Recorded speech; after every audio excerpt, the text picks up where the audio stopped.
ल हामी बेटानी गाउँको राजा बेटानीमा छौँ। यहाँ माथि मन्दिर छ। अब हाम्रो हामी चाहिँ घुम्न जाँदैछौँ। मनुष्यले भगवानको मान्न छोड्ने, धर्म कर्म गर्न छोड्ने, पाप आचार अत्याचार बढ्न लाग्यो। Be careful. महाराज आह्वान गर्नुभयो कि अब कलयुगमा कलयुग जानेछ र कलयुगमा कलयुग आउनेछ। It's so dangerous. सबभन्दा पहिले यो राम्रोसँग सबैले जनाउनु पर्यो। चप्पल फुटिएल किनकि जबसम्म कसैलाई जानकारी गराएन, सम्झाएन, बुझाएन, तबसम्म यो परिवर्तन हुँदैन। किनकि यो परिवर्तनको समय भनेको लामो हुन्छ। सम्झाउने बुझाउने काम गरिन्छ।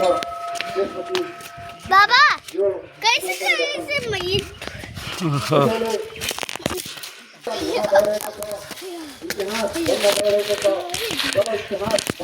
अरे बाप रे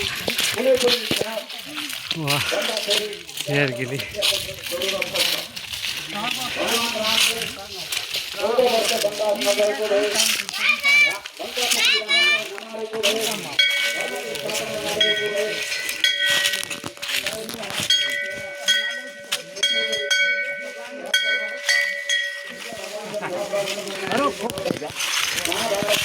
दुईटा बाघ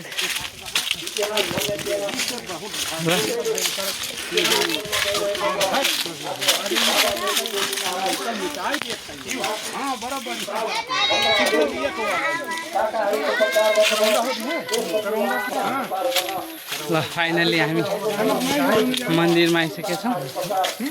थाकेर आइरहनु